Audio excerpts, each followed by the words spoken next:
Yes dear students, आज हम next में देखने जा रहे हैं अपने जो हमने लास्ट टॉपिक खत्म करा था हमारा बेकिंग सोडा का था। अब बेकिंग सोडा के आगे हमारा नेक्स्ट जो टॉपिक आ रहा है वॉशिंग सोडा। हमने स्टार्टिंग के 4 पॉइंट कंपाउंड्स देखे थे जो मैंने बताए थे आपको, कुछ इंपॉर्टेंट कंपाउंड्स है जिनके बारे में हम डिस्कस कर रहे हैं। बाकी के 2 कंपाउंड्स और बच रहे हैं, उनके बारे में हम अभी देखते हैं। नेक्स्ट आ रहा है हमारे पास वॉशिंग सोडा, जिसका फॉर्मूला होता है Na2CO3 डॉट 10H2O, यानी कि इसके सापेक्ष वाटर के 10 मॉलिक्यूल्स और जुड़े हुए होते हैं। और इसका फॉर्मूला होता है सोडियम कार्बोनेट डी डेकाहाइड्रेट, यानी केमिकल नेम तो हो गया है सोडियम कार्बोनेट डेकाहाइड्रेट। डेकाहाइड्रेट का मतलब 10 वाटर मॉलिक्यूल्स साथ में इसके जुड़े हुए हैं। अब इसका फॉर्मेशन ये बनता किस तरीके से है?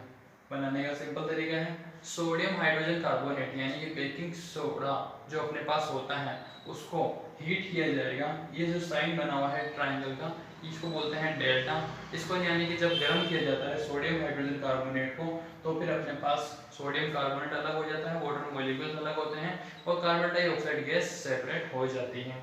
फिर बाद में क्या किया जाता है, सोडियम कार्बोनेट को वापस वाटर के साथ रिएक्शन कराई जाती है और इसको क्रिस्टलाइजेशन कराया जाता है, तो क्रिस्टल में चेंज करवाया जाता है, तो हमारे पास मिल जाता है हमें वॉशिंग सोडा जो कि है सोडियम कार्बोनेट डेकाहाइड्रेट। ये बात तो हो गई इसके फॉर्मेशन की। इसके बाद अपने पास नेक्स्ट टॉपिक आता है। नेक्स्ट टॉपिक मतलब नेक्स्ट पॉइंट इसी में आता है प्रॉपर्टीज। इसकी प्रॉपर्टीज क्या क्या होती हैं? इसकी प्रॉपर्टीज के बारे में देखा जाए तो व्हाइट क्रिस्टलाइन सॉलिड, ये कैसा होता है? व्हाइट कलर के क्रिस्टल के रूप में पाया जाने वाला सॉलिड होता है और वाटर सोल्यूबल, पानी में आसानी से घुल जाता है। और इसका नेचर देखें तो बेसिक होता है। एसिड और बेसिक में इसका नेचर कंपेयर किया जाए तो इसका नेचर होता है बेसिक टाइप का। फर्स्ट फिर बाद में अपने आ जाते हैं इसके यूजेस, क्या क्या यूज इसके होते हैं। Use in washing and cleaning, नाम के अकॉर्डिंग ही पता चल रहा है वॉशिंग सोडा है तो ये अपने वॉश या फिर क्लीनिंग सफाई वगैरह के लिए काम में आएगा। नेक्स्ट यूज इसका, use in preparation of caustic soda, baking soda, soap. Caustic soda बनाना हो, बेकिंग सोडा बनाना हो या फिर सोप साबुन बनानी हो तो इसका यूज किया जाता है। नेक्स्ट है अपने पास एज ए डिटर्जेंट, डिटर्जेंट के रूप में भी इसका यूज किया जाता है। नेक्स्ट है as a laboratory agent, laboratory agent के रूप में इसका यूज होता है। तो ये तो हो गई हमारी बात वॉशिंग सोडा की।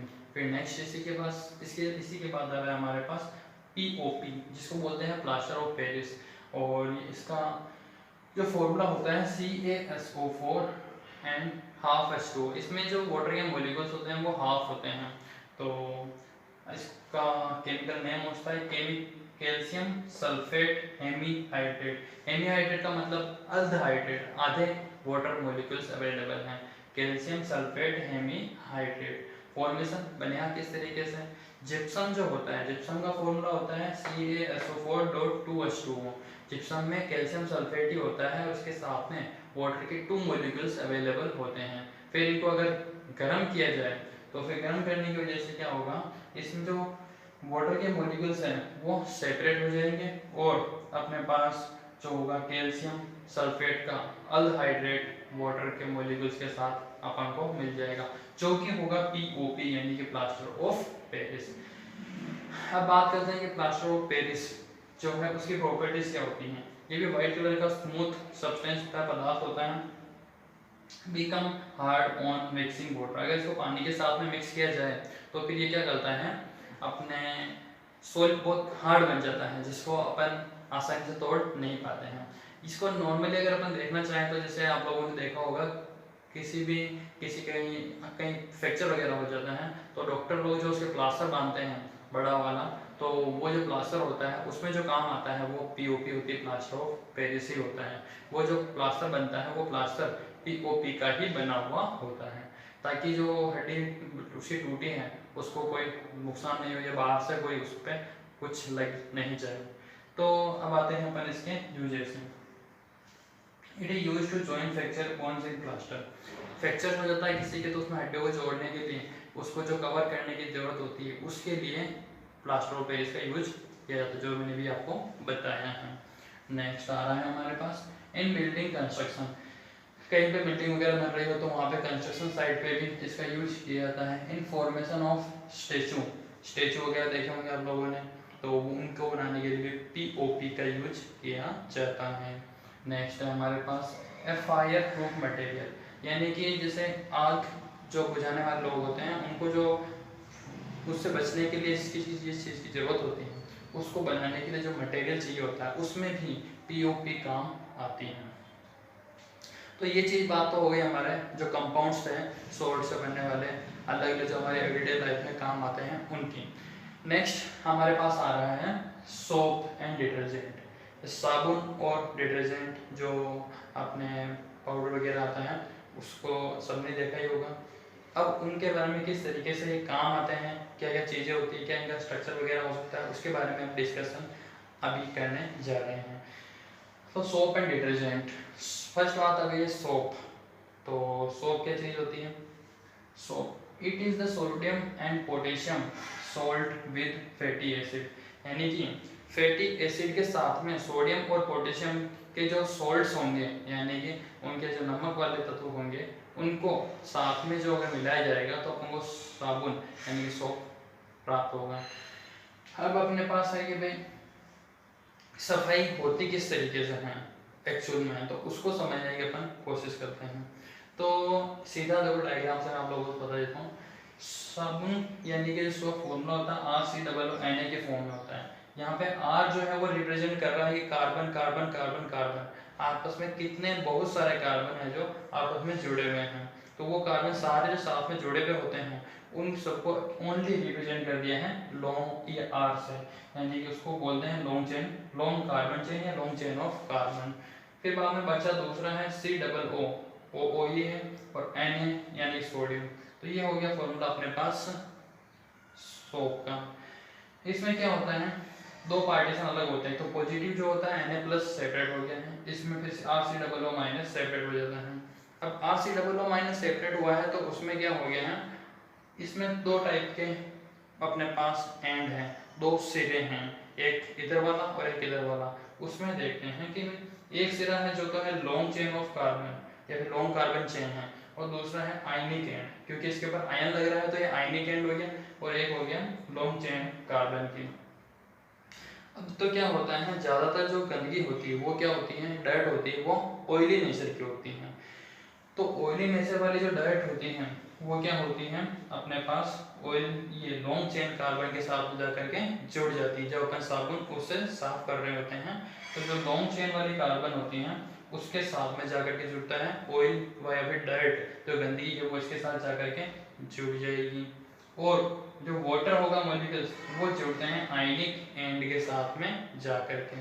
तो ये इस तरीके से जाकर के जुड़ते हैं तो क्या होता है जो वाटर के मॉलिक्यूल्स हैं डर्ट को चारों तरफ से घेर लेते हैं और बनाते हैं कुछ इस तरीके का स्ट्रक्चर। जो आप लोगों को चारों तरफ ये दिखाई दे रहे हैं सर्कल्स, ये है वाटर मॉलिक्यूल्स जो क्या है इन्होंने घेर रखा है बीच वाले जो ऑयल है उसको, और ये जो स्ट्रक्चर पूरा बन रहा है इसको बोलते हैं मिसेल। तो इस टाइप से इसने इन्होंने क्या कर लिया, चारों तरफ से ऑयल या डर्ट को घेर रखा है और इसको बीच में पैक कर दिया। तो अब क्या होगा जैसे पानी के साथ में ये बहेंगे तो ये तो चारों तरफ से बह जाएगा और जो गंदगी है या फिर डर्ट है वो ऑयल भी इसके साथ बह करके बाहर निकल जाएगी। तो ये रहती है हमारी प्रोसेस किसी भी मटेरियल को साफ करने की या किसी भी क्लॉथ वगैरह को साफ करने की सोप के थ्रू। तो एक बार हमारा डिस्क्रिप्शन पढ़ लेते हैं इसका।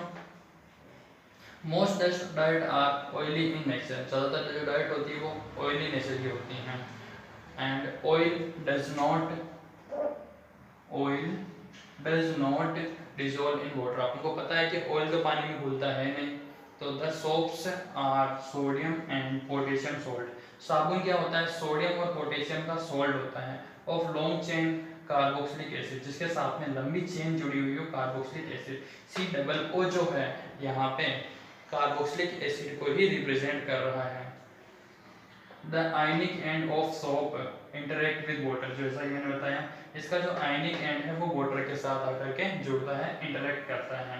वाइल कार्बनिक चेन इंटरेक्ट विद ऑयल, कार्बनिक चेन जो होती है वो जुड़ती है ऑयल के साथ। The soap molecules from structure called micelles, और यानी कि इस तरीके से अपने पास साबुन का एक मॉलिक्यूल बन जाता है, एक स्ट्रक्चर बन जाता है जिसको बोला जाता है micelle.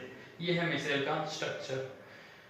Where one end is towards the oil, जिसका एक सिरा तो होता है ऑयल की तरफ, and ionic end faces outside, इसके आयनिक एंड होते हैं वो होते हैं बाहर की तरफ, जिससे कि पानी के साथ इसको बाहर ले जाया जा सके।